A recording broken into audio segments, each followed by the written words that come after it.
నాకెందుకో ఈ వీక్ 'దివ్య' గారి కంటే ముందు 'సంజన' గారే ఎలిమినేట్ అవుతారేమో అనిపిస్తుంది. ఎందుకంటే ఆవిడ అలా చేసుకుంటుంది తన మాటలతో. మీకేమనిపిస్తుందో కామెంట్ బాక్స్‌లో పిన్ చేయండి. ఈ నామినేషన్ స్టార్ట్ అయ్యాక 'సంజన' గారు ప్రతిసారి ఇంతే నోరు జారేస్తారు. ఏ మాట మాట్లాడతారో ఆమెకు గూడా అర్థం గాదు. ఈ మాట మాట్లాడకుండా ఉండాల్సిందేమో అనిపిస్తుంది. 'రితు' నామినేట్ చేసేటప్పుడు 5 స్టోన్స్ వచ్చిన తర్వాత మీ గేమ్ అంతగా లేదు అని అన్నప్పుడు, నేనేం తినేసి పడుకోలేదు కదా! తినేసి పడుకుంటే ఈ వీక్ వరకు నేను రాను కదా! అని చెప్పి సంజన గారన్నారు. అలా మాట్లాడుతా, మాట్లాడుతా అది పర్సనల్‌గా వెళ్ళిపోయి పవన్ విషయం అయితే ఇన్వాల్వ్ అయ్యారు. ఇన్వాల్వ్ అయ్యాక ఇంక మన రితు సైలెంట్‌గా ఉంటదా, ఫుల్లు ఫైర్ అయింది. అండ్ సంజన గారనే మాటకైతే చాలా చాలా ఎమోషనల్ అయ్యింది. అనిపిచ్చింది అలా మాట్లాడి ఉండకూడదేమో!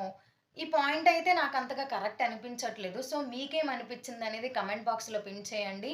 అండ్ అలాగే ఈ వీక్ ఎవరు నామినేట్ అవుతారనుకుంటున్నారో కూడా కామెంట్ బాక్స్‌లో పిన్ చేయండి. ఇలాంటి వీడియోస్ కోసం ఛానెల్ అయితే సబ్స్క్రైబ్ చేసుకోండి.